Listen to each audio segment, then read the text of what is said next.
paling hebat pun kamu akan hadapi, yang membuat kamu sedemikian sulit lebih daripada ini, yakinkan pada jiwamu, aku tidak akan pernah meninggalkanmu.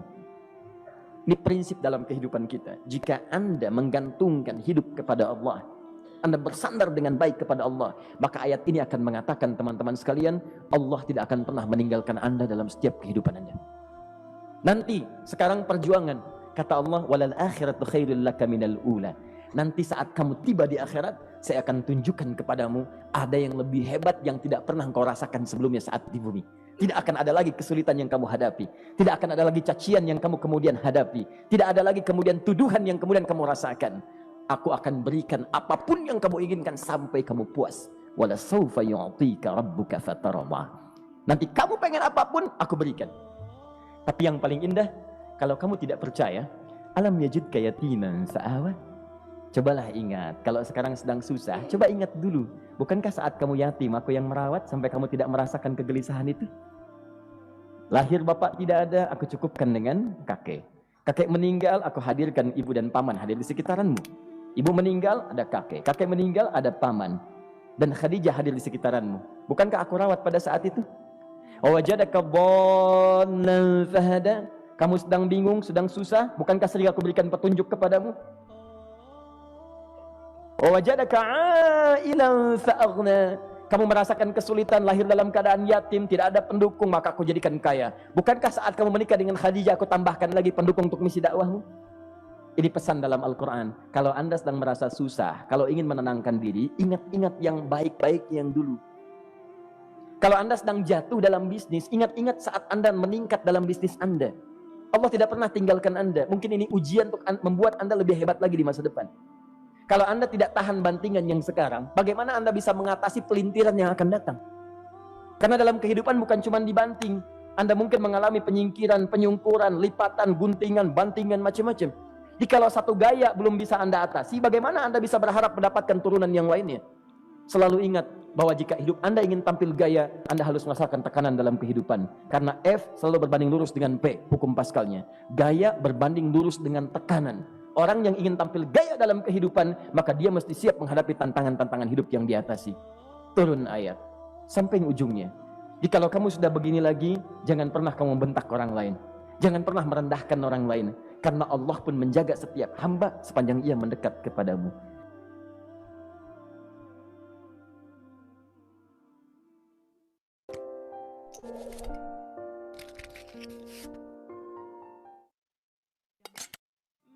Engkau pernah hidup nyaman, ataupun engkau mengalami masalah yang sangat pekat dalam kehidupan.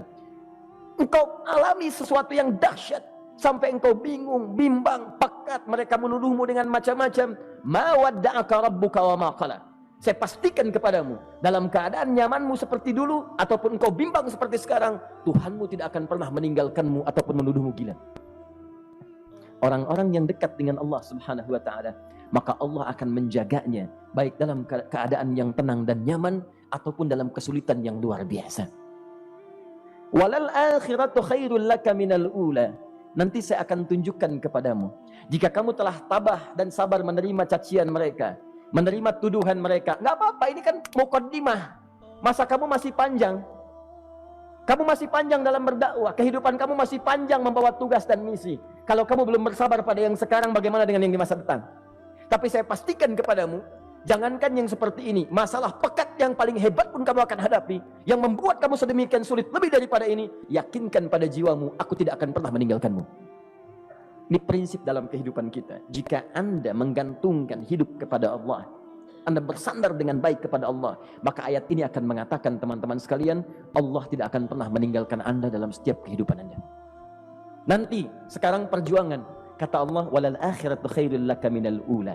Nanti saat kamu tiba di akhirat, saya akan tunjukkan kepadamu ada yang lebih hebat yang tidak pernah engkau rasakan sebelumnya saat di bumi.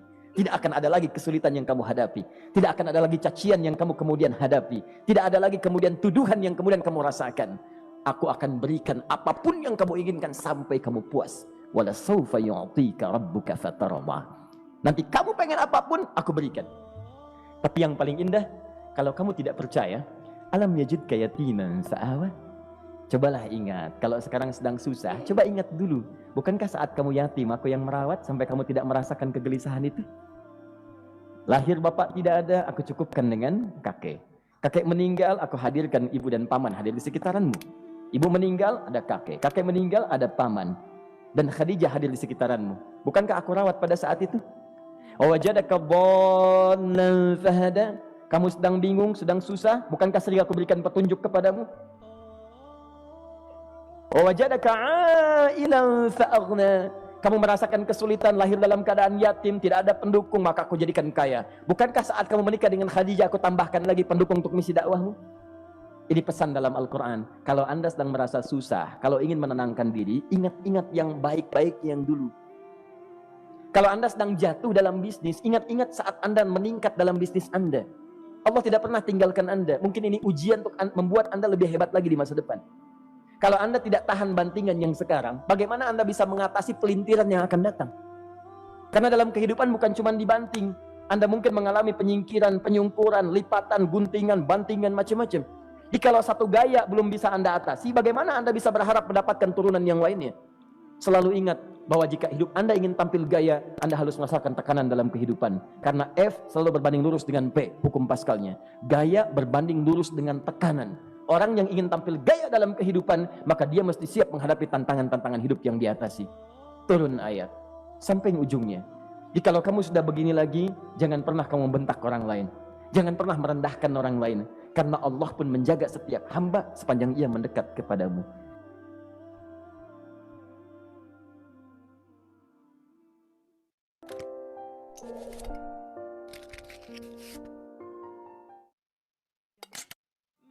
Engkau pernah hidup nyaman, ataupun engkau mengalami masalah yang sangat pekat dalam kehidupan. Engkau alami sesuatu yang dahsyat, sampai engkau bingung, bimbang, pekat, mereka menuduhmu dengan macam-macam. Ma wadda'aka rabbuka wa ma qala. Saya pastikan kepadamu, dalam keadaan nyamanmu seperti dulu, ataupun engkau bimbang seperti sekarang, Tuhanmu tidak akan pernah meninggalkanmu ataupun menuduhmu gila. Orang-orang yang dekat dengan Allah Subhanahu wa ta'ala, maka Allah akan menjaganya, baik dalam keadaan yang tenang dan nyaman, ataupun dalam kesulitan yang luar biasa. Walal akhiratu khairul laka minal ula. Nanti saya akan tunjukkan kepadamu, jika kamu telah tabah dan sabar menerima cacian mereka, menerima tuduhan mereka, nggak apa-apa, ini kan muqaddimah. Masa kamu masih panjang. Kamu masih panjang dalam berdakwah, kehidupan kamu masih panjang membawa tugas dan misi. Kalau kamu belum bersabar pada yang sekarang, bagaimana dengan yang di masa depan? Tapi saya pastikan kepadamu, jangankan yang seperti ini, masalah pekat yang paling hebat pun kamu akan hadapi, yang membuat kamu sedemikian sulit lebih daripada ini, yakinkan pada jiwamu, aku tidak akan pernah meninggalkanmu. Ini prinsip dalam kehidupan kita. Jika anda menggantungkan hidup kepada Allah, anda bersandar dengan baik kepada Allah, maka ayat ini akan mengatakan, teman-teman sekalian, Allah tidak akan pernah meninggalkan anda dalam setiap kehidupan anda. Nanti, sekarang perjuangan, kata Allah, walal akhiratu khairul laka minal ula. Nanti saat kamu tiba di akhirat, saya akan tunjukkan kepadamu ada yang lebih hebat yang tidak pernah engkau rasakan sebelumnya saat di bumi. Tidak akan ada lagi kesulitan yang kamu hadapi. Tidak akan ada lagi cacian yang kamu kemudian hadapi. Tidak ada lagi kemudian tuduhan yang kemudian kamu rasakan. Aku akan berikan apapun yang kamu inginkan sampai kamu puas. Wala sawfa yu'tika rabbuka fatarda. Nanti kamu pengen apapun, aku berikan. Tapi yang paling indah, kalau kamu tidak percaya, alam yajidka yatiman fa'awa. Cobalah ingat, kalau sekarang sedang susah, coba ingat dulu. Bukankah saat kamu yatim, aku yang merawat sampai kamu tidak merasakan kegelisahan itu? Lahir bapak tidak ada, aku cukupkan dengan kakek. Kakek meninggal, aku hadirkan ibu dan paman hadir di sekitaranmu. Ibu meninggal, ada kakek. Kakek meninggal, ada paman. Dan Khadijah hadir di sekitaranmu. Bukankah aku rawat pada saat itu? Wajadaka dhallan fahada. Kamu sedang bingung, sedang susah. Bukankah sering aku berikan petunjuk kepadamu? Wajadaka ailan fa'aghna. Kamu merasakan kesulitan, lahir dalam keadaan yatim, tidak ada pendukung, maka aku jadikan kaya. Bukankah saat kamu menikah dengan Khadijah, aku tambahkan lagi pendukung untuk misi dakwahmu? Ini pesan dalam Al-Quran. Kalau anda sedang merasa susah, kalau ingin menenangkan diri, ingat-ingat yang baik-baik yang dulu. Kalau anda sedang jatuh dalam bisnis, ingat-ingat saat anda meningkat dalam bisnis anda. Allah tidak pernah tinggalkan anda. Mungkin ini ujian untuk membuat anda lebih hebat lagi di masa depan. Kalau anda tidak tahan bantingan yang sekarang, bagaimana anda bisa mengatasi pelintiran yang akan datang? Karena dalam kehidupan bukan cuma dibanting. Anda mungkin mengalami penyingkiran, penyungkuran, lipatan, guntingan, bantingan, macam-macam. Jikalau satu gaya belum bisa Anda atasi, bagaimana Anda bisa berharap mendapatkan turunan yang lainnya? Selalu ingat bahwa jika hidup Anda ingin tampil gaya, Anda harus merasakan tekanan dalam kehidupan. Karena F selalu berbanding lurus dengan P, hukum Pascalnya. Gaya berbanding lurus dengan tekanan. Orang yang ingin tampil gaya dalam kehidupan, maka dia mesti siap menghadapi tantangan-tantangan hidup yang diatasi. Turun ayat sampai ujungnya. Jikalau kamu sudah begini lagi, jangan pernah kamu bentak orang lain. Jangan pernah merendahkan orang lain. Karena Allah pun menjaga setiap hamba sepanjang ia mendekat kepadamu.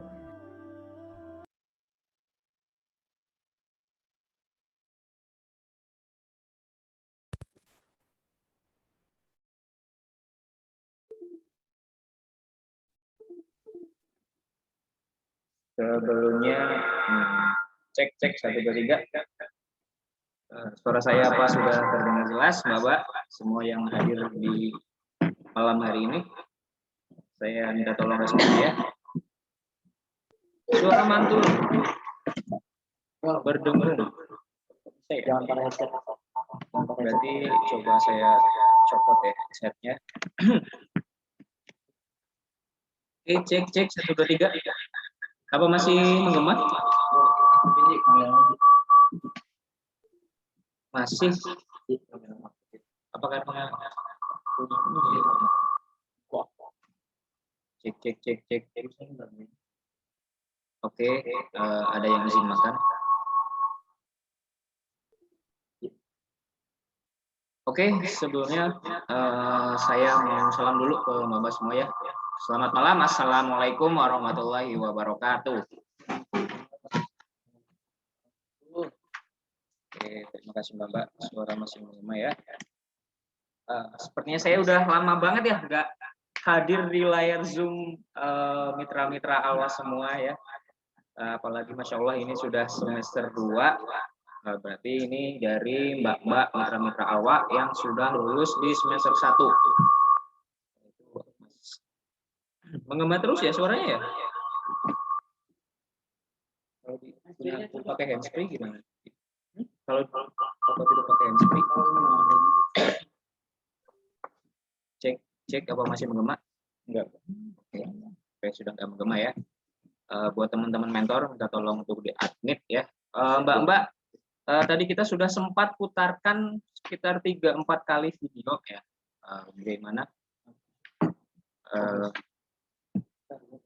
Bagaimana Mbak-mbak apa yang didapat dari video yang diputar tadi ya, setelah 3 kali kita putar gitu ya. Mbak-mbak apa yang didapatkan nih dari video dari Ustadz Adi Hidayat ya, apa yang didapatkan, pelajaran apa yang didapatkan dari video tersebut bisa ditulis di kolom komentar ya Mbak ya.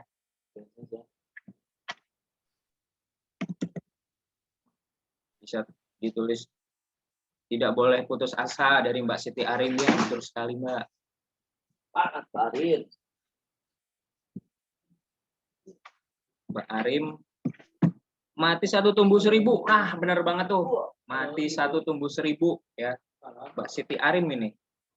Ada yang baru divaksin? Allah selalu bersama kita, betul sekali Mbak Witriah ya. Allah selalu bersama kita, tidak akan meninggalkan kita dalam kondisi dan situasi apapun tentunya. Putus-putus Mas videonya. Oke, tetap semangat dari Mbak Kholisah Jufri ya. Ya betul Mbak, kita harus tetap semangat, apalagi di masa pandemi ini kita nggak boleh letoy ya, nggak boleh menyerah, kita harus tetap semangat, maju terus ke depan. Coba saya baca satu-satu komentarnya. Oke, Allah selalu bersama kita, harus tetap semangat. Husnuzon billah dari Mbak Ainur Aziza ya, ini dari grup Supernova nih. Harus sabar dan bersyukur dari Mbak Martini. Jangan pernah mengalah dengan keadaan dan terus semangat, betul sekali Mbak. Jangan pernah khawatir karena selalu ada Allah yang maha segalanya, betul sekali. Hanya Allah tempat kita bersandar ya Mbak ya, yang tidak mungkin meninggalkan kita dalam situasi dan kondisi apapun. Ngomong-ngomong, untuk malam hari ini Mbak, ada yang tahu materi yang akan kita bawakan dan siapa pematerinya? Bisa tulis di kolom komentar.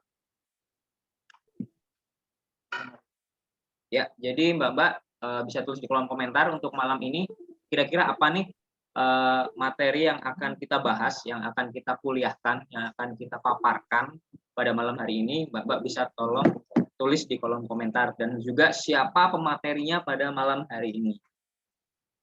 Wah, pada tahu ini ya. Wah, Mbak, materi finance dari Mbak Naila, ya betul sekali. Materi finance dan accounting Mbak Nur Laila, betul sekali Mbak. Finance dan accounting, ya betul sekali. Untuk materi pada malam hari ini memang kita akan membawakan materi yang sedikit berat gitu ya, mungkin dari Mama. Finance dan accounting gitu ya. Finance itu apa Mas, accounting itu apa lagi gitu kan. Soalnya ini berhubungan dengan duit ya Mbak ya, berhubungan dengan duit atau uang gitu ya. Nah, biasanya kalau udah nyebut duit nih Mama langsung melek nih matanya. Duit Mas, mana Mas gitu ya. Ada 100.000 Mas gitu. Enggak, kita lebih ke pencatatan keuangan ya Mbak ya. Lebih ke pencatatan keuangan, bagaimana Mbak sebenarnya beberapa mitra dari distributor, dari subdistributor itu ada yang pernah curhat, Mas, saya ini udah jualan banyak banget Mas gitu Mas. Tapi kok duitnya hilang Mas, malah saya nombok gitu kan. Berarti ada sesuatu yang salah di dalam pencatatan keuangan Mbak gitu ya. Nah, jadi harusnya untung 500.000 kok malah aku nombok 300.000, ini gimana ceritanya gitu ya. Padahal duit kagak dipakai ya kan, di ATM tetap ada, tapi kok malah nombok banyak gitu. Nah, itu berarti ada sesuatu di pencatatan atau di finance dan accounting Mbak itu yang perlu dibenahi gitu, Mbak. Dan ini pemateri kita pada malam hari ini luar biasa sekali ya, memang yang memang berpengalaman di dunia finance dan accounting ya. Dia juga yang memegang semua kas di Al Hijab ya, Mbak Naila. Jadi sudah makanan sehari-hari ini untuk materi pada malam hari ini. Coba saya cek dulu ini untuk Mbak Nailanya sudah bergabung belum ya? Nanti saya udah cuap-cuap malah untuk pematerinya belum bergabung. Coba saya cek sound apakah sudah bergabung atau belum. Cek Mbak Naila, apa sudah bergabung ke Zoom kita pada malam hari ini? Oke, ternyata untuk pemateri kita akan bergabung sekitar pukul jam 19.45 menit ya. Berarti sekitar 1 menit lagi akan bergabung ke Zoom kita pada malam hari ini. Oke, untuk yang memang izin off video karena memang sedang berhalangan ya, ada yang Mbak dari Kholisah Al-Jufri ya, katanya flu berat ya, semoga kita doakan semoga Mbak Kholisah dan juga mitra-mitra teman-teman kita yang lain segera sembuh dari penyakit yang dideritanya dan bisa kembali sehat seperti semula dan beraktivitas kembali bersama kita semua. Amin amin ya robbal alamin. Ari, agen dari Kebumen hadir, siap Mbak Ari Susanti.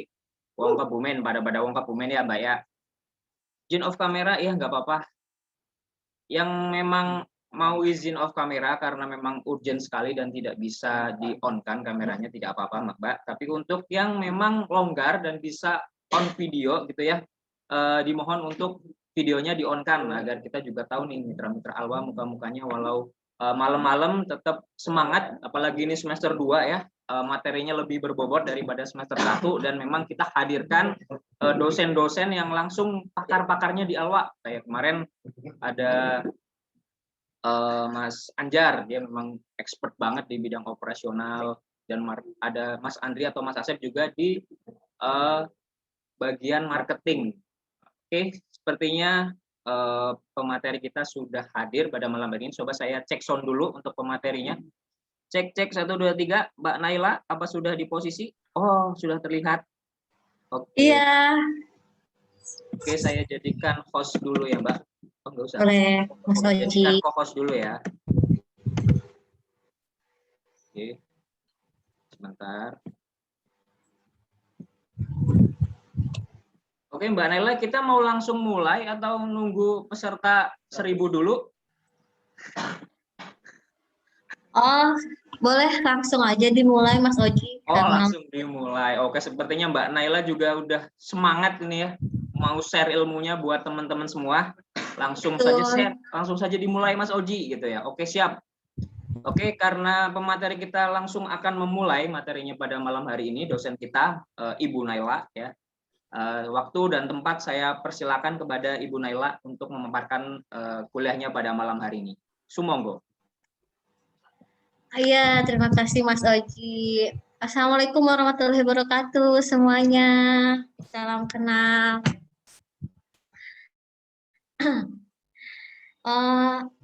Tak kenal maka tak sayang ya. Mungkin ada beberapa di sini yang belum kenal sama saya. Nama saya Naila Adima. Biasanya dipanggil dari sama Mbak distributor Mbak Nay.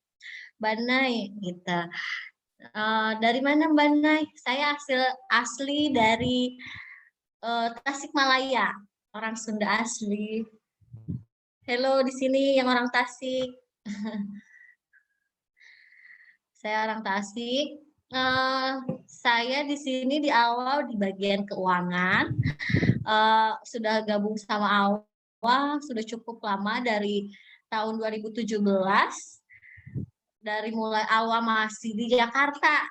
Mungkin di sini udah ada yang gabung sama awal dari mulai di Kemayoran, Jakarta. Nah, saya udah gabung sama awal di sini. Jadi sekitar udah hampir mau 4 tahun berarti ya sama awal. Di sini saya mau sharing ilmu, belajar juga sama-sama belajar sama Mbak di sini terkait dengan keuangan ya Mas Oji, terkait dengan keuangan. Apa aja sih yang harus dilakuin sebagai seorang distributor, subdistributor, agen, reseller Al Hijab untuk mengelola bisnisnya itu seperti apa dari sisi keuangannya. Di sini kan emak-emak semua nih mayoritasnya para menteri keuangan di rumah tangganya ya. Jadi pasti bisnisnya pun melek banget nih. Aku untung nggak sih jualan ini? Bener nggak sih untungnya segini? Sehat nggak sih bisnis aku? Seperti itu. Saya izin share screen ya Mas Oji langsung.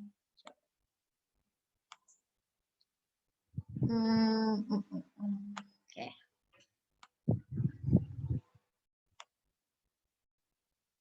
Apakah sudah muncul slide saya? Sudah Mbak Nay. Sudah. Ya.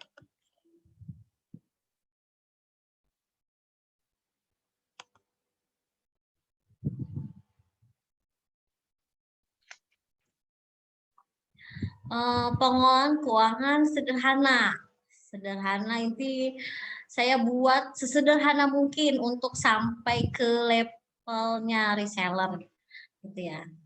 Oke, lanjut. Nah, sebagai business owner nih, pemilik bisnis, pemilik usaha, apa saja yang harus kita persiapkan sih di awal untuk mengelola keuangan kita gitu. Yang paling penting itu poin pertama penting banget ya Mbak-mbakku di sini. Pertama memisahkan keuangan pribadi dan keuangan bisnis. Nah, ayo di sini siapa? Ayo tanya lagi ke diri sendiri siapa yang masih masih menggabungkan rekening pribadi sama rekening bisnis. Harus segera dipisahin ya, karena jangan sampai tercampur. Kalau tercampur kepake lagi uangnya, banyak godaannya. Oh ini uang aku banyak banget, aku mau beli ini. Padahal itu adalah uang bisnis, uang usaha kita yang tidak seharusnya kita pakai dulu seperti itu. Jadi langkah pertama untuk memulai usaha itu kita buat rekening yang rekening bisnisnya misal bank apa, rekening pribadi bank apa. Jadi sebisa mungkin itu poin pertama yang paling mendasar dan paling inti itu harus dipisahkan rekening bisnis dan rekening pribadi. Itu ya. Coba dicek lagi yang masih nyampur. Yuk pisahin yuk ya. Pisahin ya. Kemudian kedua, menentukan besar keuntungan yang akan dicapai. Sebuah usaha, orang business owner itu harus punya ambisius untuk apa ya? Oh, sebulan ini aku harus dapat untung segini. Jadi nanti strategi apa sih yang harus aku capai? Kan ya sering sama tim mentor atau sales, yuk bikin strategi ini buat keuntungan bulan ini berapa persen. Nah itu harus ada, tetap harus ada keuntungan yang akan dicapai bulan itu harus berapa sih kayak gitu. Ketiga, harus menyusun budgeting atau anggaran secara detail. Misalnya 1 bulan ini anggaran ada fixed cost. Fixed cost itu apa Mbak Nay? Biaya-biaya tetap, biaya gaji, biaya listrik, biaya wifi. Itu anggaran-anggaran yang harus kita detailkan, yang harus disusun benar-benar setiap awal bulan ya. Terus yang keempat, membuat pembukuan. Nah, ini penting banget. Membuat pembukuan, membuat pencatatan yang sistematis. Seorang pemilik usaha itu harus punya catatan. Ini Pak, catatan pembelian, penjualan, arus kas masuk gitu. Nah, nanti kita akan bahas di next selanjutnya ya. Ini di sini kita akan banyak praktek sebenarnya. Jadi tunggu di slide selanjutnya. Selanjutnya, mengelola dan mengawasi perputaran arus kas. Sebagai business owner, kelola mengawasi juga arus kas. Karena arus kas ini, cash flow, cash yang ada di rekening mbak-mbak ini, itu adalah darahnya usaha mbak-mbak, jantungnya. Kalau tanpa kas, gimana bisa berkembang bisnisnya? Gimana bisa hidup bisnisnya gitu. Terus ketika pengelolaan dan pengawasannya udah oke, kita persiapkan juga untuk dana darurat, tabungan. Kan kita nggak tahu ya, ada force majeure, musibah, dan lain sebagainya. Kalau kita tidak ada dana darurat, ya bisnis kita juga ikutan gulung tikar gitu kan. Jadi harus dipersiapkan juga. Kemudian selanjutnya pengembangan usaha ke arah yang lebih besar lagi gitu. Oke, selanjutnya next. 5 tahapan kegiatan yang perlu ada dalam pengelolaan keuangan bisnis, mindset. Yang dulu pernah sebelumnya kan webinar dengan Mbak Dian. Mbak Dian sering banget menyampaikan terkait mindset, pola pikir sebagai business owner gitu kan. Pola pikirnya harus diperbaiki nih gitu.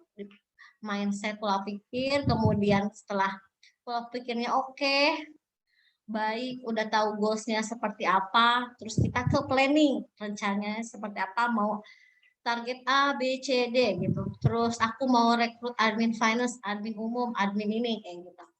Terus membuat sistemnya seperti apa, SOP-nya. Kemudian setelah itu pengorganisasian, pengaturan, kemudian pengarahan dan pengawasan. Nah, itu sebagai pemilik bisnis, ke-5 tahapan ini harus dilakuin gitu. Pola pikir, perencanaan, pengorganisasian, pengarahan, kemudian pengawasan. Oke. Nah, penjualan. Penjualan belum betul-betul terjadi jika baru sampai tahap closing. Penjualan baru benar-benar terjadi kalau uang sudah masuk ke rekening. Jadi banyak banget mbak-mbak di sini orang yang menghabiskan waktunya untuk mencari tahu bagaimana mencari uang. Aku mau cari uang, bagaimana cara ini harus kayak gini-gini. Tapi sedikit banget orang yang tak mengetahui terkait pengelolaan, cara mengelola uang tersebut. Banyak orang yang cari uang kayak gimana banyak, tapi sedikit banget orang yang bisa mengelola keuangan tersebut.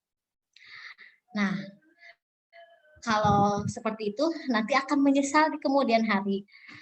Jadi ternyata dia menyesal, oh iya ternyata ilmu mencari uang dan mengelola uang itu sama-sama penting ya Mbak Nay. Tuh, penting banget. Makanya di sini saya tampilkan nih antara penjualan dan pembayaran.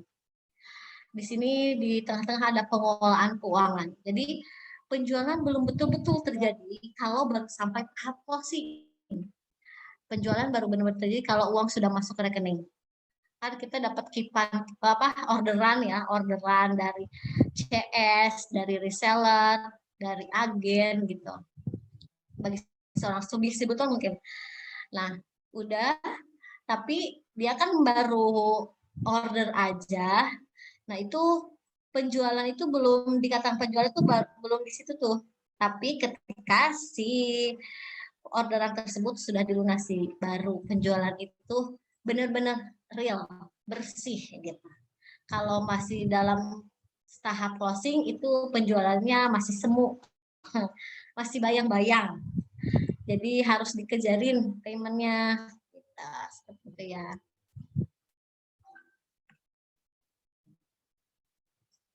Oke, mari kita belajar dari masalah.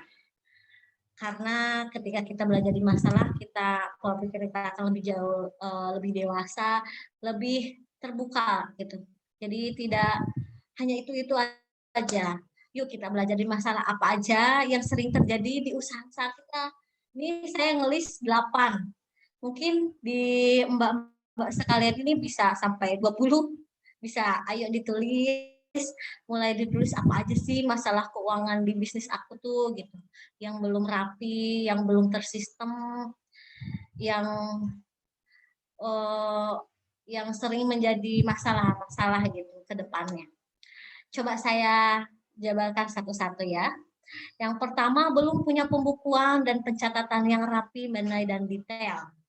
Nah, ini masih banyak mungkin di sini untuk level distributor wajib harus sudah punya dong, belum punya pembukaan dan pencatatan. Yang belum punya pembukaan, ayo kita mulai dari sekarang. Bikin pembukuan dan pencatatan yang rapi. Gimana Mbak Ana? Aku bingung. Tenang, nanti di akhir saya akan share format-format pembukuan dan pencatatan yang sederhana. Kemudian yang kedua, kalau ada pembukuan pencatatan tapi masih manual, sebenarnya nggak apa-apa, manual nggak apa-apa. Belum ke teknologi gitu ya, masih pakai buku gitu ya.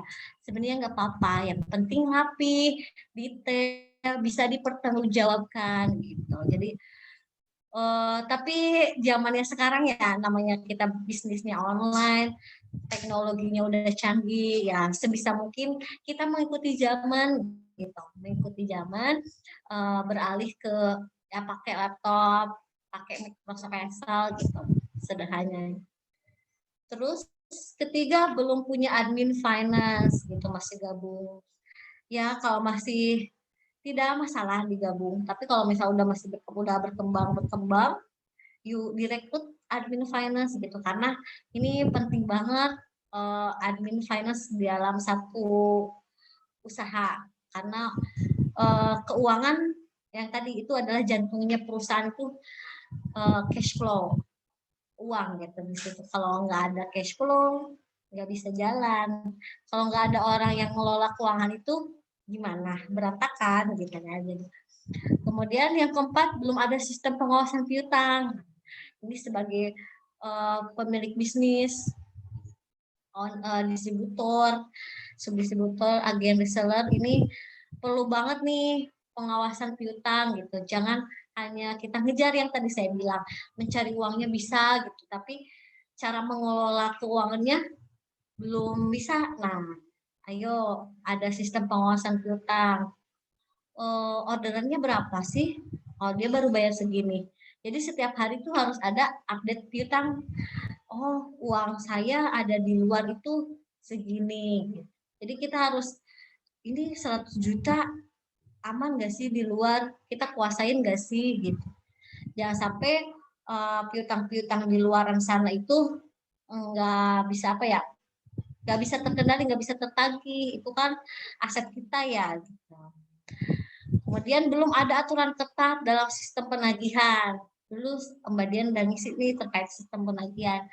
Sistem penagihan orang paling gak suka ya, namanya ditagih. Kayak gimana gitu ya, namanya ditagih. Jadi kalau di awal namanya bukan penagihan ya, mengingatkan gitu.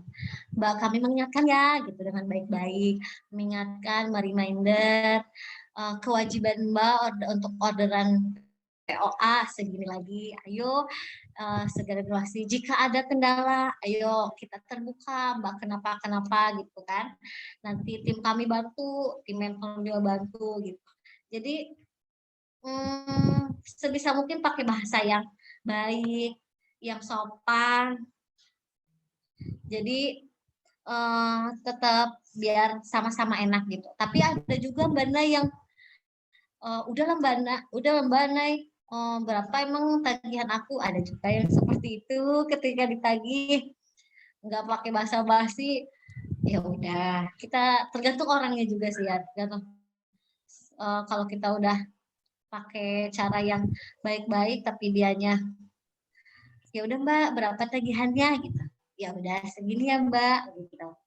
Tapi sebisa mungkin di awal-awal ya kita membangun komunikasi yang baik dengan mitra tersebut yang akan ditagih. Yang ditagih malah marah-marah dan emosi ya itu. Dan kita sebagai yang menagih mengingatkan tidak boleh baper, tenang, tetap tenang, tetap dijelaskan dengan baik gitu dan baik-baik. Terus masih pakai uang POA untuk POB. Nah ini skema Ponzi ini masih ini yang tidak boleh yang Mbak. Jadi Ponzi ini misal gini ya. Sekarang PO Erina ya, PO Erina, uang PO Erina harusnya PO Erina PO Erina dilunasin pakai uang PO sebelumnya gitu. Jadi ketika orderannya nggak ditutup tuh, jadi gimana ya, skema Ponzi ini uang POA untuk POB, jadi terus aja padahal jadi itu pakai pribadi. Jadi masalahnya itu kalau Ponzi ini masalahnya ada dalam diri bisnis ownernya tuh pertama karena yaitu tadi masih menyampurkan rekening uangnya ke rekening pribadi dan rekening bisnisnya masih nyampur, sehingga masih ada kegoda-goda, oh ini banyak uang, ternyata padahal itu uangnya harus disetorkan ke awal nih segini. Akhirnya untuk PO ini nggak bisa bayar, pakai PO yang Arahira nih. Arahira udah ada yang bayar mitra 10 juta, oh dipakai dulu untuk melunasi si PO Erina. Padahal itu adalah uang PO Arahira itu. Nah itu nggak boleh sebenarnya. Jadi alokasikanlah uang yang dari mitra tersebut sesuai dengan yang ditujukan gitu. Jika si mitra tersebut untuk PO Erina, ya udah bayarkan untuk PO Erina. Tapi kalau PO Arahira, ya udah bayarkan untuk PO Arahira. Sebisa mungkin pengolahannya seperti itu. Jadi jangan dicampur-campur gitu. Nomor 8, masih sering menalangi tagihan mitra yang belum lunas. Misal PO Erina tuh saya pesen 100 pieces nih. Nah, 10 piecesnya ada benar mitra saya belum lunas. Tapi mau dalam pengiriman karena di pusat kalau belum lunas belum bisa dikirim. Dia talangi dulu nih yang 10 pieces. Tidak masalah untuk menalanginya. Tapi sekali lagi Mbak mau nalangin itu harus ada berdasarkan apa tuh Mbak mau nalangin, harus cek apa dulu nih mau nalangin, cek cash flow-nya dulu, aku kuat nggak sih nalangin buat sebulan ke depan. Aku cek dulu tuh orang yang masih ngutang ya ke kita tuh si 10 piece itu misal 10 juta ya, 10 juta masih bisa ditagih nggak sih orangnya, masih bisa dihubungi nggak sih orangnya. Kalau masih bisa dihubungi dan dia janji mau bayar, ya udah aku talangin dulu, cash flow aku masih aman kalau ngeluarin 10 juta gitu. Tapi kalau misalnya kita cek cash flow kita nggak aman, nah kalau dari saran saya sih jangan dulu deh kayaknya. Coba diusahain dulu, dibujuk tuh yang CS-nya tersebut, Mbak kira-kira mau kapan? Nah terus ke pusatnya gimana Mbak Nay? Boleh makanya di apa tuh? disampaikan, benar aku ada mitra A, B, C, D ini belum lunas, gini, gini, gini. Jadi terbuka kepada kami. Kami nanti bantu. Oh, seperti itu. Tim finance bantu, tim mentor juga bantu. Jadi untuk talang menalang ini sebenarnya boleh. Tapi dilihat cash flow-nya ya, cash di rekening Mbak aman, sehat, gitu. Selanjutnya, oke. Yuk cek kegiatan harian yang minimal banget harus dilakukan oleh sebuah pemilik usaha. Di kita sehari-hari cek seperti ini kegiatan harian, laporan mutasi rekening. Ayo siapa di sini yang nggak pernah ngecek mutasi rekening? Aduh, harus dicek ya. Gitu. Nanti kalau nggak ngecek kita percaya bukti transfer aja, nanti kita juga yang kena tipu. Mungkin di sini ada yang pernah kena tipu. Nah, itu waspada nih. Jadi setiap hari harus dicek rekening. Mbak punya 4 rekening, aku punya 4 rekening. BRI, BNI, BCA, Mandiri. Ya udah setiap hari dicek mutasinya. Yang masuk untuk apa aja, yang keluar untuk apa aja. Terus bikinin update saldo setiap bank tuh setiap harinya gitu.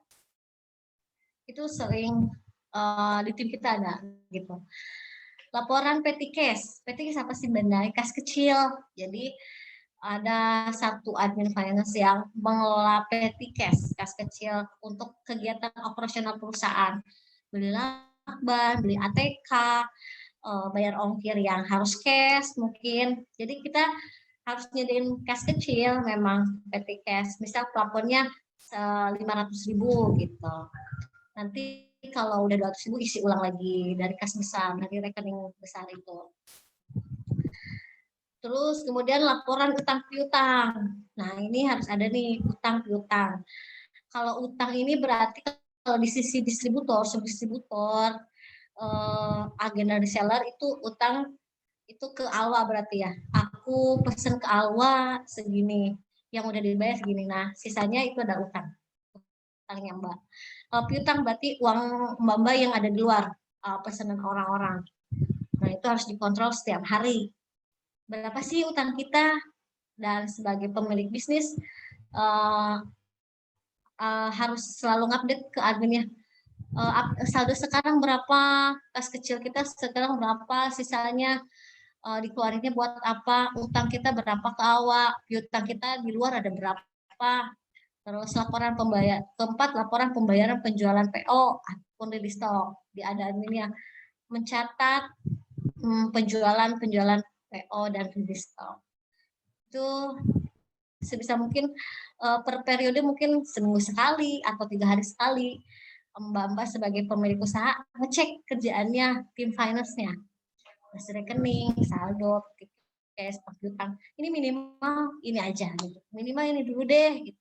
Insya Allah udah rapi nanti ke depannya membuat laporan keuangan dari mulai ngejurnal semua transaksi, kemudian dibuat laporan keuangan. Keuangan kan ada 5 nih, ada neraca, ada arus kas, perubahan modal, dan catatan keuangan. Laba rugi. Oke, quote dari saya. Dan Mahmudot dikatakan al-ilmu soidun wa kita batu koidu. Ilmu bagaikan hewan buruan dan tulis sangat penaga ibarat tali pengikatnya. Jadi sangat penting sekali kita untuk mencatat atau membukukan suatu ilmu gitu supaya tidak lari, supaya tetap terjaga gitu. Bisa diamalkan, namanya manusia ya suka lupa, makanya harus ditulis, dicatat, makanya harus punya pembukuan untuk pencatatan. Apalagi terkait keuangan, utang piutang itu harus banget. Di dalam Al-Quran, Quran Surat Al-Baqarah 182 itu sudah dijelaskan bahwa utang piutang itu harus ditulis gitu, harus tercatat dengan rapi. Itu soal itu udah hak antar manusia ya, kewajiban gitu. Dan kewajiban. Oke. Langsung praktek deh. Sekarang langsung praktek. Saya share screen Excel dulu ya Mas Uci. Stop share dulu. Nanti kita banyak sharing. Coba saya share screen. Format, oke. Latihan pencatatan keuangan untuk mitra Al-Hijab pastinya. Wah, Banai banyak banget.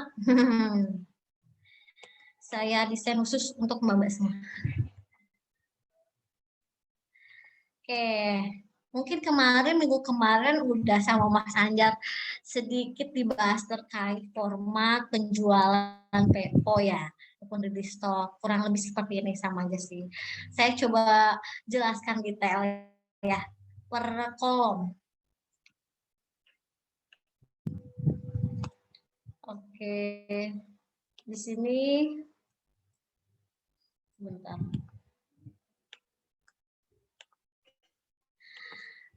Ini format pencatatan untuk laporan penjualan PO. Pertama, kolomnya ada tanggal, nomor invoice, nama mitra. Misal di sini ada yang belinya agen, berarti tulisnya di kolom agen. Ada namanya reseller, level reseller maksud saya. Oke, tulis di sini. Customer tulis di sini.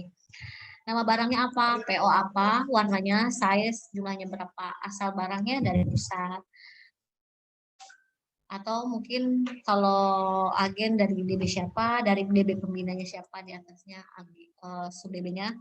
Harga beli berarti Mbak beli ke pusat, berapa harganya. Atau reseller beli ke agen, berapa.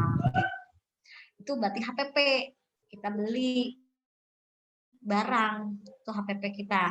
Kemudian dikaliin, sini udah ada rumusnya langsung. Jumlah dikali HPP totalnya, terus harga jual. Kita ngejualin ke CS itu berapa? Ini harganya terus total jual, jadi jumlah dikali harga jual, jadi total jual. Terus potensi keuntungan itu total jual dikurangi total beli, ya. Kolom N dikurangi kolom L. Itu keuntungan kita dari satu bisnis segini, contohnya. Kemudian Mbak ini bayar ongkir 9.000. Ongkir ini titipan ya, hanya titipan, namanya hutang deposit ongkir. Hutang ongkir juga boleh. Ini titipan. Jadi ini bukan pendapatan kita. Jumlah tagihan atas Mbak siapa tadi ya contohnya.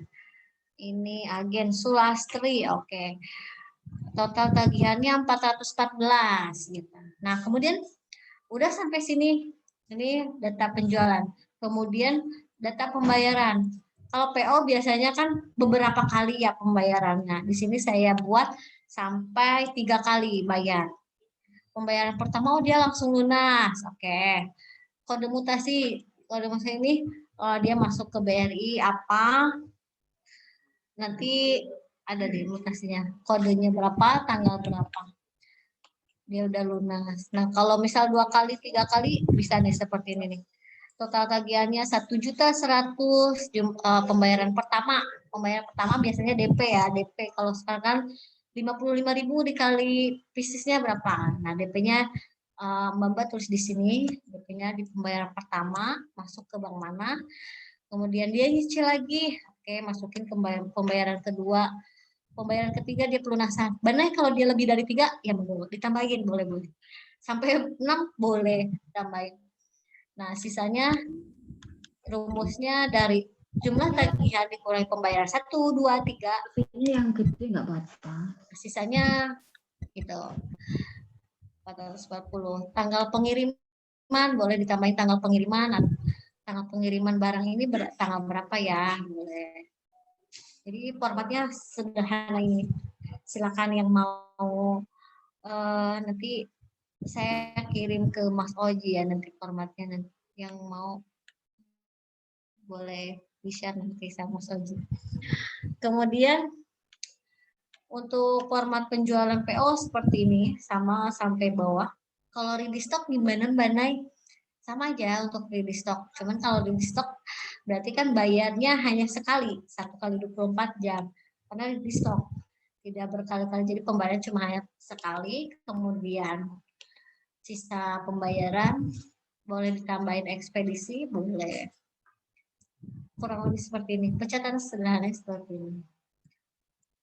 Kemudian ini list agen nama reseller apa Mbak Nay? Ini rekapan saja sebagai seorang business owner gitu. Nama agen Sulastri, total belanja dia bulan Agustus ini ternyata 5.970. Total apa aja sih? Ini coba sebentar. Salah. Sulastri ini total pembelanjaannya 1.125.000. Ini apa aja rinciannya? Dia beli PO Sahira benar 405 dan PO Kirani 720. Jadi dia belanja bulan Agustus ini 1.125.000. Nah, ini udah ada rumusnya nih Mbak. Saya udah bikin pakai rumus sum produk. Langkah-langkahnya nanti saya ada di sheet selanjutnya. Ini untuk agen, reseller sama juga. Ini rekapannya saja gitu kan. Kalau lihat di sini pusing ya. Ini Sulastri, banyak Sulastri namanya. Ini berapa sih total dia beli bulan ini? Bisa di sini. Reseller juga udah ada. Nah, langkah-langkahnya di sini langkah-langkahnya bisa nih. Sudah saya buatkan juga screenshot-nya. Langkah-langkah pengerjaan rekap data penjualan agen dan reseller. Yang tadi itu di list agen reseller. Di sini langkah-langkahnya. Pertama, membuat tabel baru dengan format stable. Nanti bisa dibaca sendiri ya, mungkin dibaca sendiri buatlah yang tidak paham boleh nanti diberikan nanti bagaimana gitu ya. Karena harus disimak baik-baik, dipelajari gitu. Oke, itu yang langkah-langkah. Selanjutnya, nah ini mutasi rekening. Coba Mbak punya yang punya internet banking di download. Ini saya contoh pakai BNI ya. BNI, oh ini Audi. Yang terhormat. Nah, sebenarnya warna-warna ini bebas sih, terserah Mbak. Ini kreasi saya sendiri. Supaya memudahkan untuk memfilter atau mencari yang kita inginkan. Di sini ada kode mutasi, tanggal, keterangan transaksi, debit, kredit, saldo. Ketika kita download nih dari internet banking, BRI, BNI, BCA, ataupun Mandiri, yang keluar ini dari tanggal sampai saldo aja, ya kan? Nah, saya tambahin di sini kode mutasi. Kenapa Bandai ditambahin kode mutasi? Supaya satu transaksi ini tuh udah punya tujuannya gini. Karena seringkali kita menemukan ini tuh kan bahasa-bahasa mutasi tuh kayak gini ya, apalagi yang beda bank susah banget dibacanya. Gimana nanti kalau ada yang terjadi seperti ada yang transfer 500.000 dua transaksi, ini punya DB siapa gitu. Ini punya siapa 500.000 ini, sedangkan di penjualan kita cek di PO pembayaran yang penjualannya 500.000 itu ada 3 kali, ada 3 orang, tapi yang masuk di mutasi dua orang, cuman semua itu belum konfirmasi ke kita. Nah itu kan membingungkan. Ketika ada yang konfirmasi, oh ini untuk A, untuk B, jadi kita namain itu kode ini itu untuk memudahkan kita ini di copy, misal PO pembayaran masukin ke sini, contoh ya. Oke, 414 ini dia kode mutasinya BNI 0101. Bikinnya gimana kode mutasinya? Bebas. Mau BNI, kemudian di setelahnya itu ini Agustus bulan 8 2021 transaksi pertama. Nah, boleh seperti ini. Kita drag. Oke, seperti ini. Ada di BNI ada 5 transaksi yang masuk. Yang pertama ini ada 2 juta untuk beli peralatan. Oh iya, kan kalau di bank debit itu keluar ya. keluar kas keluar. Kalau kredit adalah kas masuk. Jadi baju, oh ya aku beli peralatan, beli laptop, misalnya kita beli handphone. Gitu. Nah boleh diwarnain. Kalau pembelian warnanya apa? Terserah Mbak, ini saya warnain warna biru. Biru boleh. Ini 6.500 admin bank. Soalnya saya transfernya itu beda bank, itu banknya BCA. Jadi kalau admin bank aku warnain merah, boleh. Di sini pembelian. Pengirim, penerima. Di sini ya, aku belinya di Shopee. Gitu. Kode P pembelian. Nomor invoice-nya nggak ada, keterangan dikeluarkan untuk pembelian peralatan. Kalau ini dikeluarkan untuk biaya administrasi bank. Kemudian yang ketiga, ada transfer dari saudari Mariam untuk PO Maura 237.000. Oke, kita masuk. Kodenya di PO nih. PO.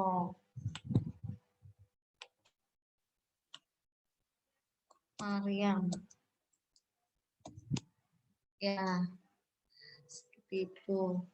Jadi setiap transaksi di bank ini setiap hari tim finance-nya Mbak harus mengecek, harus mengisi transaksi ini untuk apa? Tujuannya untuk apa? Jangan sampai uang ini tidak bertuan. Ini uang siapa yang masuk ke rekening aku? Nah, ini aku keluar buat apa ya? Apalagi keluar, kok nggak tahu gitu. Bahaya banget. Nah, jadi dari mulai sekarang kita tertib yuk, download Mutasi setiap hari, dicek, jangan pernah percaya lagi bukti transfer dari CS atau Multimedia lagi. Tetap kalau orang keuangan itu harus punya rasa skeptis, harus punya rasa curiga gitu. Karena yang kita tanggung jawabkan adalah uang gitu ya. Luar biasa. Nah, ini hasil downloadan dari Mutasi rekening kan masih apa tuh ya, masih acak-acakan gitu ya. Belum rapi gitu. Kalau di kami belum rapi karena belum bisa dibawa ke untuk di jurnal untuk laporan keuangan nanti. Jadi di sini saya buat laporan rekening. Laporan rekening ini apa bedanya? Jadi di sini cuma keterangan-keterangan ini di copy paste ke sini, tanggalnya juga di copy paste ke sini, kemudian debit kredit di copy paste juga. Bedanya di sini saya kasih akun. Nah, buat apa Mbak Nay akun? Nah, akun ini untuk saya konversi untuk nanti di jurnal sama tim accounting, di jurnal kemudian dijadikan laporan keuangan. Karena laporan keuangan kan dari jurnal-jurnal tuh, dari transaksi-transaksi, mungkin akan menjadi laporan keuangan, jadi neraca, laporan laba rugi, perubahan modal, arus kas, dan lain sebagainya. Ada penjualan, ada deposit ongkir, akun-akunnya, ada pembelian, boleh nanti dicek akun-akunnya apa aja. Itu untuk format laporan penjualan. Satu lagi deh saya kasih coba laporan petty cash. Tadi saya singgung terkait petty cash ya, kas kecil. Untuk di kantor ya Mbak adminnya dikasih petty cash gitu, ditanggung jawab petty cash untuk hal-hal yang kecil-kecil. Nggak mungkin kan Mbak sibuk Mbak beli ini, beli koin, beli lakban, Mbak ini bayar ongkir retur, bayar ini, Mbak minta bensin.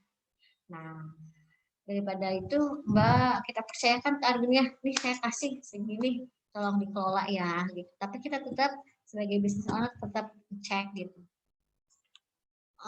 Ini contohnya formatnya seperti ini kita pakai nih. Gini saldo awal, ini saldo awal aja ya. Yang pakai bahasa Inggris mana? Oke. Saldo awal 3.500.000. Ada ada tanggal, ada kode petty cash juga, penerima atau pengirim. keterangan cash out itu cash keluar, cash in, ada cash masuk, ini ada saldo. Oke. Ini administrasi bank, ini contoh biaya aplikasi. Terus pembelian bensin motor 10.000, nota SPBU contohnya. Itu cek. Terus pengarsipan. Nah, jangan lupa bagi yang kita kasih uang itu buktinya ya, nota-notanya, struk pembeliannya, terus dimintain biar ada buktinya gitu. Nanti ketika tanya, dulu beli lemari, dulu beli laptop berapa ya? Kayak bisa dicek di soft file-nya, terus buktinya ada nggak buktinya, invoice-nya gitu. Jadi pengarsipan juga perlu banget, pengarsipan untuk biaya-biaya pengeluaran yang kita keluarkan. Nah, di sini ada nomor bukti transaksi, jadi diarsipin tuh nota-notanya. Misalnya kalau kita dikasih mau beli apa, mau fotokopi, jangan lupa ya notanya. Bah, fotokopinya cuma 2.000 doang. Enggak apa-apa, pokoknya kita mau notanya. Itu jadi finance itu nggak bisa fleksibel ya, pokoknya harus tegas, harus pakai nota. Nggak mau tahu, harus tegas untuk pertanggungjawaban ke depannya, soalnya seperti itu. Oke. Sekian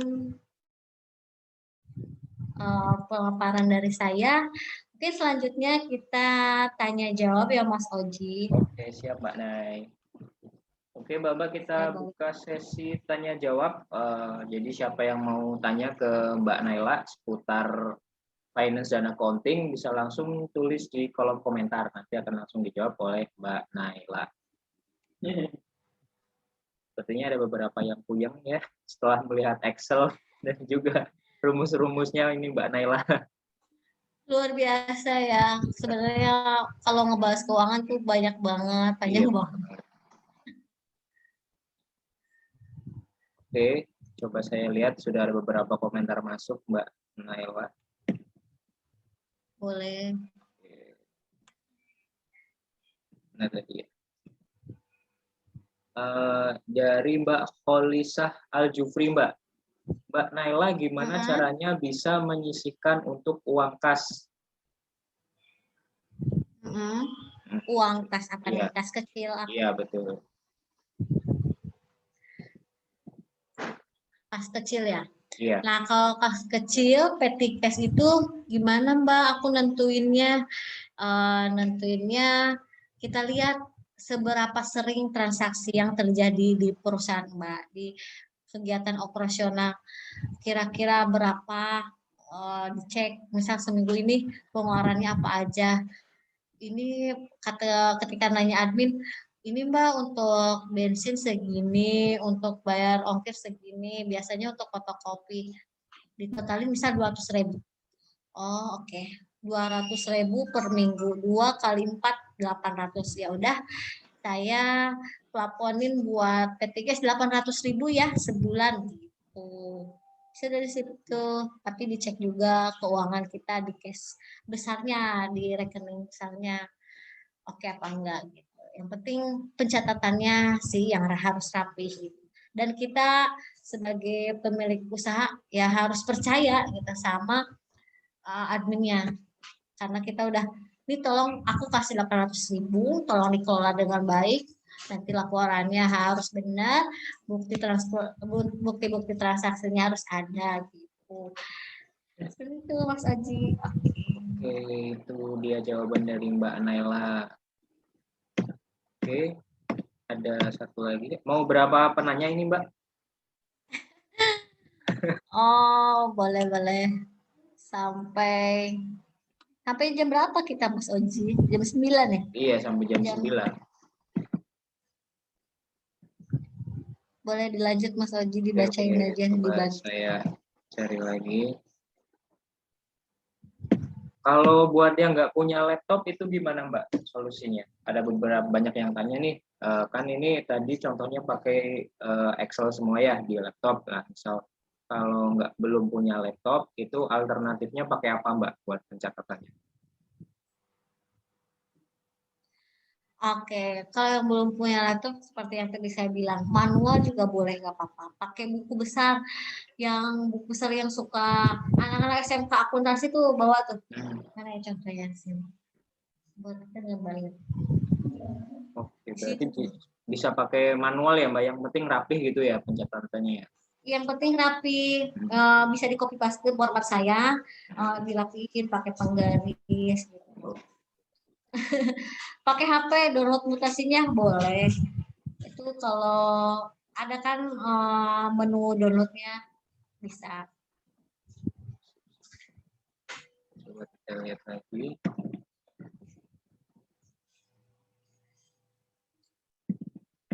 Coba kita bacakan lagi komentarnya. Ini komentar banyak banget, jadi saya pilih satu. Atau bisa nih bikin jilid-jilid nih. Bikin dulu formatnya, terus difotokopi, terus dijilid. Oh iya, jadi Oh. bisa pakai itu ya Mbak ya. Iya, jadi nggak usah garisin. Sama ada lagi nih Mbak, dari Boleh. SUBB Suswanti. Assalamualaikum Mbak Nay, mau tanya bagaimana cara pengaturan keuangan yang sistem kredit barang PO atau pembayarannya secara bertahap, jadi perputaran uangnya jalan terus, nggak bisa dalam 1 bulan itu uangnya bisa kembali semua. Nah itu gimana tuh? Iya ya. Untuk barang PO ya kita juga di pusat PO semua rata-rata kan kita. Gimana cara kelolanya? Yaitu Mbak harus punya data penjualan, kemudian data piutang, pergerakan piutangnya seperti apa gitu. Misal aku punya hutang ini mau dibayarnya pakai ke piutang A, piutang misal aku ada piutang PO Erina di customer itu 2 juta gitu, 2 juta. Ada hutang A itu 1 juta. Nah, untuk membayar hutang itu kita memaksimalkan dipakai bayarnya pakai piutang yang belum tertagih itu loh Mbak. Jadi biar nggak ngeganggu cash flow kita di rekening. Gimana cara bayar hutang itu? Yaitu kita harus ngejar-ngejar, harus nagih ke CS tersebut. Jadi untuk membayar hutang ini pakai dana hutang yang PO itu tersebut. Gitu. Jadi yang penting perputarannya intinya harus punya data penjualan, punya data cash flow, update saldo setiap hari di rekeningnya, kemudian ada data utang piutang itu Mas Oji. Itu paling penting tuh 3 itu. Berarti memang harus dicatat secara rapi Mbak, dan juga harus update tuh mutasi rekening tiap harinya. Iya betul gitu. Admin finance-nya jangan dibiarin, harus dicek, diawasin juga. Oke, ke pertanyaan selanjutnya ya Mbak Naya. Boleh. Oke, ini dari Mbak Titin Sumarni. Assalamualaikum Mbak Naila. Kalau kita nombok bayar orderan CS nggak apa-apa ya Mbak ya? Karena kadang customer maunya bayar pas ready. Kalau nggak diutangin kadang customer nggak mau beli. Nah itu gimana tuh? Kayaknya banyak nih yang kasusnya sama. Iya betul, banyak banget kita temuin seperti itu. Ya tadi saya bilang nalangin boleh Mbak, boleh banget gitu.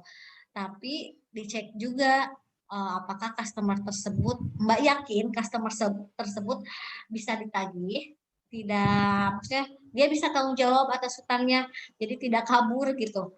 Kalau udah oke, oh dia orangnya oke sih Mbak, dia tepat walaupun ya agak telat sekarang. Ya udah deh aku talangin, terus aku cek juga cash flow aku di rekening masih aman kayak gitu. Yang jadi 2 itu tuh cek cash flow, terus cek CS tersebut, yakin nggak sih mbaknya juga dia bisa ditagih, dia bisa dihubungin. Yang penting tetap bisa dihubungin, dikomunikasi dengan baik. Kalau orang atau CS tersebut nggak bisa dihubungin, terus komunikasi kurang baik, gimana ya? Jadi khawatir gitu. Kita nangannya juga takutnya malah dia nggak bayar, padahal udah kita talangin. Itu. Oke, berarti seperti itu Mbak Titin. Jadi memang kita harus tahu terlebih dahulu karakter calon customer kita, dan juga kita harus tahu kapasitas kita untuk nalangin gitu ya. Kira-kira cash flow kita cukup nggak nih buat nalangin gitu. Oke, langsung ke pertanyaan selanjutnya dari Mbak Nur Idawati. Nah, ini minta saran nih dari Mbak Naila. Mbak, saran dong untuk pemula yang mau memisahkan uang pribadi dengan uang bisnis, minimal saldo ATM khusus bisnis itu berapa, Mbak? Minimal satu tergantung bank ya, tergantung ya Mbak, tergantung bank. Jadi bebas sih, bebas. Jadi kalau Mbak mau pakai rekening, maksudnya bukan rekening bisnis juga nggak apa-apa. Jadi tetap rekening ke banknya tetap rekening pribadi, cuman diperuntukannya untuk bisnis gitu. Gitu loh. Kalau kan ke bank, kalau rekening bisnis itu berupa berbadan CV atau PT mungkin ya kan, kalau rekening bisnis gitu. Tapi kalau masih pakai nama pribadi itu rekening pribadi, buka di banknya. Gitu. Cuman diperuntukkan. Misal saya punya rekening pribadi BRI 2, BRI yang satu untuk bisnis, BRI yang satu lagi untuk pribadi gitu. Jadi sama-sama, sebenarnya sama-sama, aku bikinnya sama-sama pribadi ke banknya mah, tapi peruntukannya aja berbeda kayak gitu. Seperti itu. Dan saldo minimalnya ya tergantung banknya itu, ada yang biasanya 100.000, kalau mandiri 500.000 gitu. Awal bukanya sih, itu tergantung banknya.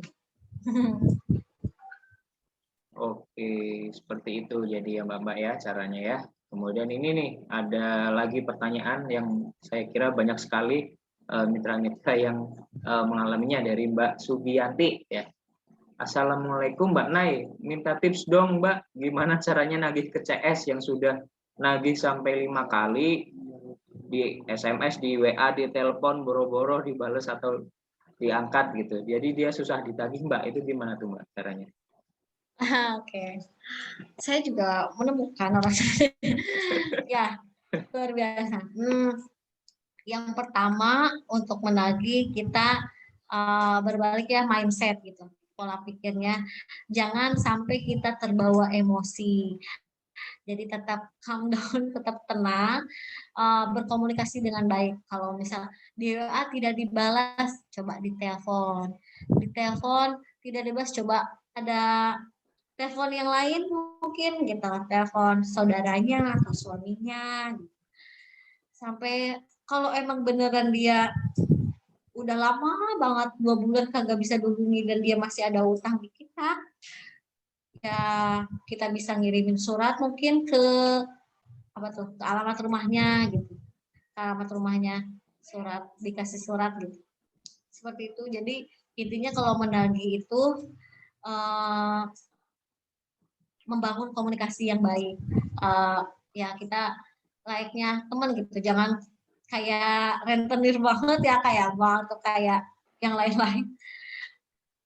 Pak, ini ya tagihannya segini, tolong segera dibayar gitu kan, kalau misalnya yang konvensional, tapi kita kan pengennya saling ridho, saling suka sama suka, tidak ada terjadi gimana-gimana gitu, nggak ada emosi-emosi seperti itu. Jadi kita hanya sama muslim tetap sama mengingatkan, Mbak, kewajibannya seperti ini. Mbak kan sudah belanja kepada saya berhak dong, itu hak saya punya segitu gitu kan. Kewajiban Mbak segini lagi. Kami hanya mengingatkan kewajiban segini. Nah, mengingatkan kewajiban kan boleh ya, boleh banget gitu. Jadi mengingatkan sih, jangan Mbak saya menagih gitu, enggak. Saya mau mengingatkan kewajiban Mbak seperti itu. Kata-katanya dipilih kata-kata kosakata yang paling baik, paling sopan. Kalau dia responnya tidak baik, ya tidak masalah gitu. Yang penting kita sudah berbuat kebaikan. Begitu Mbak Sudi, harus memang pertama diingatkan kewajiban dia untuk bayar, dan jika memang terus sudah diingatkan tapi belum juga respon atau bagaimana, bisa dikirim surat ke rumahnya, itu bisa jadi solusi. Sampai kirim surat ke rumah. Surat cinta bukan ya, Surat surat tagihan. tagihan. Kan Oke. kasihan juga kalau nanti dia udah ya gimana tidak ada di sini. Iya, Ya, betul. tapi itu ada kewajiban bagaimana gitu. Iya, betul sekali. Kemudian ada lagi nih Mbak Nay, waduh banyak banget ini yang nanya. Dari Mbak Ica. Assalamualaikum, salam kenal Mbak Naila. Maaf mau nanya, gimana ya kalau baru sekarang mau mulai melakukan pembukuan, kita mulai dari mana? Karena selama ini belum melakukan pembukuan. Nah, itu gimana Mbak untuk memulai pembukuan yang selama ini belum sama sekali ada pembukuannya? Yang belum punya pembukuan ini Agustus tanggal 13 nih, masih baru-baru lah ya, masih minggu-minggu awal. Jadi yuk dibenahin dari mulai tanggal 1 Agustus. Dari mana dulu Mbak Nay? Pakai laporan penjualan dulu deh. Laporan penjualan berapa sih penjualan kita, lebih stoknya berapa, kita pesen PO-nya berapa. Kemudian kan kalau udah laporan penjualan kita rapi, terus dicek mutasi, lanjut ke pembayaran dong. Ke pembayaran, kemudian laporan ke piutang kayak yang tadi di slide saya yang coba saya share. Nah, dari situ mulainya dulu Mbak. Dari mulai penjualan dulu, kemudian pembayaran, cek mutasi rekening di handphone atau di laptopnya. Kemudian setelah itu bisa kelihatan tuh piutang kita berapa. Jangan sampai kita penjualannya segitu, uangnya kagak ada. Karena kita nggak ngecek mutasi. Itu Mas Oji. Oke, jadi begitu Mbak untuk yang tadi yang baru mulai pembukuan ya, bisa dilaksanakan tips-tips dari Mbak Naila. Oke, berapa pertanyaan lagi nih Mbak? 5 lagi deh. Oke, 5 lagi. Siap. Ada lagi nih Mbak, dari beberapa mitra juga saya baca tadi. Mbak, ini misal cek mutasi rekening tiap hari, itu apakah perlu admin finance kita berikan password dari e-banking atau ATM kita gitu? Kan kalau yang cek mutasi rekening itu hanya pakai password dan username aja. Jadi dia tidak boleh memakai untuk kegiatan pembayaran gitu. Jadi boleh nggak sih Mbak admin finance-nya? Boleh. Yang penting Mbak udah percaya pada admin finance itu, mungkin dibikinin kayak surat perjanjian. Kamu tanggung jawabnya ini gitu. Kamu mempunyai tanggung jawab lebih gitu. Ada rahasia perusahaan gitu kan. Kamu megang bank A, B, C, D gitu. Dan udah sampai username sama password doang kan langsung download, dia tidak bisa untuk melakukan lalu lintas pembayaran seperti transfer, ya nggak bisa karena ada apa tuh ya kalau dibilang MPIN transaksi ya, ada MPIN transaksi. Nah itu yang business owner yang tahu gitu. Kalau sekedar sampai buka mutasinya aja, buka bankingnya aja untuk download, monggo gitu. Itu kembali lagi ke Mbak harus percaya kepada admin finance-nya jika mau dikelola keuangannya. Kalau tidak mau dikelola Mbak sendiri, ya monggo. Kalau tidak repot, kalau Mbaknya masih bisa untuk melakukannya, ya monggo. Tapi kalau udah punya admin finance, ya sebisa mungkin didelegasikan gitu. Ya karena aku boleh dibuatin surat perjanjian atau semacam apa gitu. Seperti itu. Oke, jadi begitu Mbak yang sudah punya admin finance ya harus kalau memang tidak tercover pekerjaannya atau tidak tercover untuk update mutasi rekening per hari, bisa didelegasikan ke admin bank. Yang penting PIN-nya itu nggak dikasih ya ke admin bank-nya. Oke, untuk pertanyaan selanjutnya dari Mbak Mirna Rohimah. Gimana solusinya Mbak agar customer tepat waktu dalam pembayaran? Padahal waktu untuk pembayarannya sudah ditetapkan. Setelah ready barang, saya udah beberapa kali hubungi nggak direspon. Cuma selanjutnya nggak respon sama sekali gitu. Jadi gimana caranya Mbak biar customer itu waktu pembayarannya itu tepat, nggak molor-molor, itu gimana Mbak caranya Mbak Naila? Oke. Cara yang pertama kan pertama pas open PO udah dikasih tuh jadwal pelunasannya tanggal berapa gitu. Nah, sebisa mungkin dari kita, dari mbak-mbaknya, jangan sama tanggalnya. Misal dari pusat pelunasan tanggal 5, tanggal 5 Agustus. Nah, mbak-mbak jangan tanggal 5 tuh nagih tanggal 5 itu mbak setor ke pusat gitu atau setor ke DB pembina atau DB-nya di atasnya kayak gitu. Jadi misal H-2, jadi tanggal 3 batas terakhir CS harus bayar ke Mbak. Nah, baru dari tanggal 3 Mbak setorin tanggal 4. Jadi tanggal 5 tuh pusat udah nerima full gitu. Jadi dimundurin berapa hari, H-2 atau H-1 pertama itu. Jadi jangan sama jadwalnya, jangan sama sesuai dengan yang pusat berikan. Kan kalau misal dengan yang pusat berikan, nanti itu jadinya pastinya ada aja gitu ya, ada aja yang molor-molornya, yang belum lunas gitu. Makanya kita tindakan preventifnya, tindakan pencegahannya, tagihnya sebelumnya diingatkannya.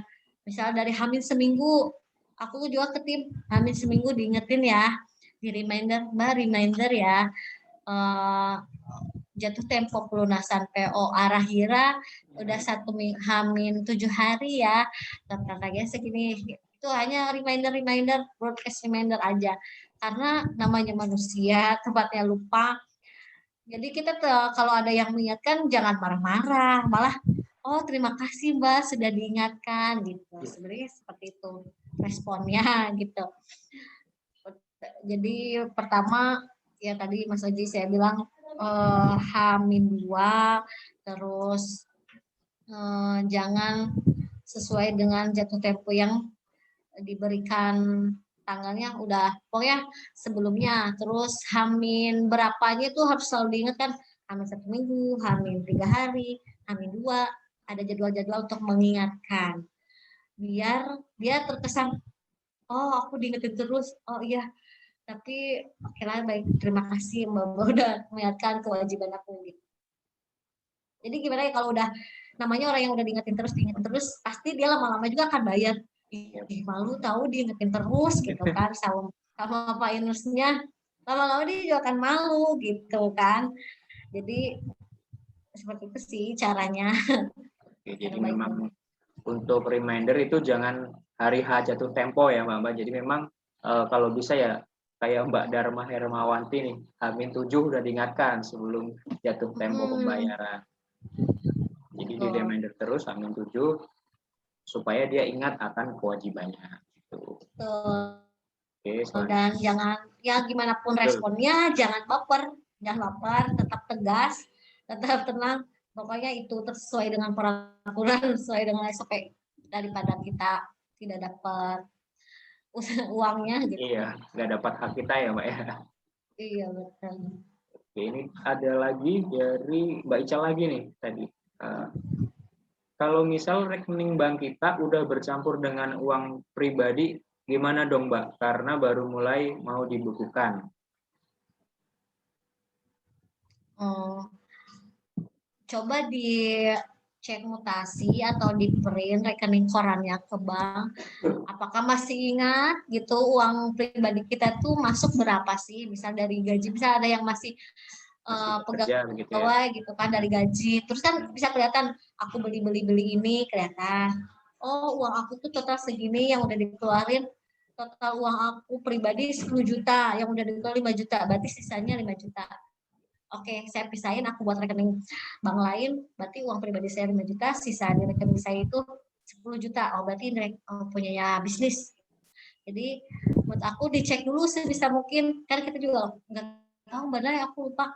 Tapi kalau rekening kan bisa dicek, bisa ke bank. Print aja mutasinya, kalau nggak rekening korannya ke bank. Tuh. Oke, jadi seperti itu Mbak Ica caranya. Coba print mutasi rekeningnya di bank agar tahu berapa pendapatan dari gaji dan juga berapa pemasukan dari jualan. Oke, sepertinya ini akan saya bacakan pertanyaan terakhir untuk malam ini, Mbak. Dari Mbak Oke. Lian Nurmalasari. Ini lumayan panjang pertanyaannya. Wow. Mbak Nay, saya sendiri prinsipnya untuk laba tidak boleh dipakai untuk apapun sebelum barang yang sudah sampai ke alamat customer.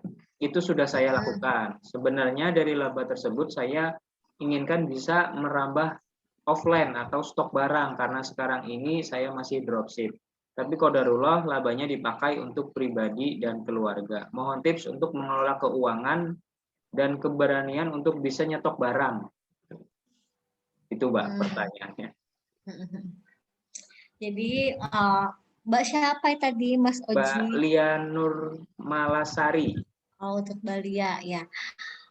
Jadi udah cukup bagus Balia.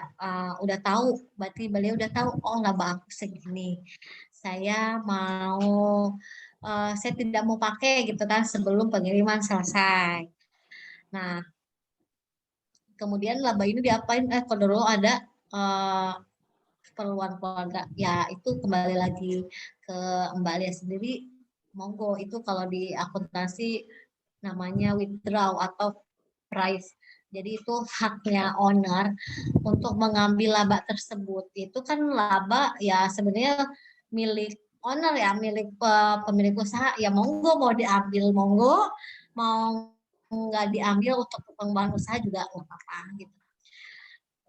Terus tapi dilihat juga aku harus ngambil berapa persen ya gitu. Misal dia labanya 10 juta, yang mau aku ambil setengahnya apa 50%, 5 jutanya.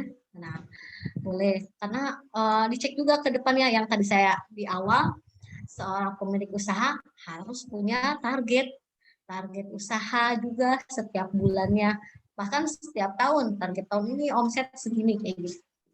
Jadi udah ada hitung-hitungannya tuh. Ketika saya laba segini, saya akan ngambil drive sendiri 5% dari itu pengelolaannya. Dan sebisa mungkin owner pun ikut ada penggajian, kalau di sini ada ikut. Jadi maksudnya nggak ngambil, jadi ikut gajian gitu sama karyawan. Owner juga gajian. Aku pelan gajian segini ya. Jadi nggak semena-mena ngambil langsung dari laba rugi. Itu cara mengelolanya sih, maksudnya. Tapi pada dasarnya laba itu hak owner, cuman supaya termanage dengan baik, bagaimana Mbak Nay ngelolanya? Boleh pakai persentase, tapi dengan jelas gitu. Persentase yang aku harus boleh, yang aku mau ambil setiap bulan segini, atau mau pakai sistem gaji. Aku mau digaji dong dari usahaku, aku gajinya segini ya. Gitu. Jadi itu kebijakan balik kepada Mbak Lia seperti itu sebagai bisnis anak. Tapi saran dari saya seperti itu ya. Siap. Wah, luar biasa sekali. Udah selesai Mas Oji. Sebenarnya masih banyak sekali pertanyaan yang masuk Mbak seputar finance dan accounting, tapi mungkin karena memang waktu ya yang harus iya betul. Karena memang durasi, dan Mbak Nay juga sama seperti Mbak semua seorang ibu ya, jadi anaknya juga nunggu di rumah. Itu menyempatkan waktu untuk kita semua. Iya, saya punya anak 1. Iya betul sekali, karena tadi sudah calling sama saya sebelum acara ini, Mas, nanti pokoknya jam segini saya udah harus pulang karena anak nungguin di rumah. Oke siap Pak, yang penting share ilmu bareng kita di semester 2 ini. Oke, tapi Masya Allah ini ilmunya luar biasa sekali Mbak. daging banget ini mah ilmunya. Makasih. Boleh nanti kalau ada yang pertanyaan lagi yang belum terjawab di kuliah online ini, boleh wafli di nomor ini ya. Oke, itu sudah, waduh baik sekali Mbak Naila bisa konsultasi nih, ke nomornya bisa di screenshot gitu. Untuk Mbak yang, Mbak ini gimana saya belum mulai pembukuan, ini gimana Mbak, rekening saya masih kecampur, wah ini bisa konsultasi langsung ke pakar accounting dan finance Alwa Hijab gitu ya. Iya, nanti filenya saya kirim ke Mas Oji mungkin Oke, ya siap, yang tadi siap. ya. Siap. Oke, terima kasih Mbak Naila ilmunya. Iya, sama-sama. Wah, Masya Allah sekali. Oke. Bisa di screenshot Mbak untuk nomornya Mbak Naila. Nanti untuk Oh, sebentar. oke. lagi Sudah, makan ada nggak sudah? orangnya. Dia Oke, lagi di screenshot dulu ya. Mbak, saya kasih waktu screenshot 5 detik kayaknya cukup ya. Kayak live IG ini 5 detik ya. 5, 4, 3, 2, 1. Oke, sudah banyak yang screenshot Mbak Naila untuk nomornya. Oke.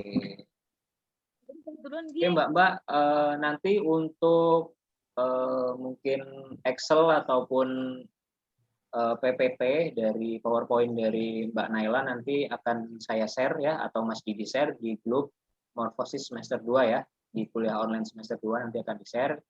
Insya Allah besok pagi akan di-share. Nanti Mbak bisa pelajari lagi ilmunya di situ, bagaimana caranya untuk mengelola keuangan, dan Mbak Naila juga sudah berbaik hati untuk menyertakan nomornya. Jadi Mbak yang mau konsultasi bisa langsung waktu ke nomor tersebut. Ya. Oke, karena pertemuan kita pada malam hari ini sudah di penghujung acara, mari kita baca hamdalah bersama-sama.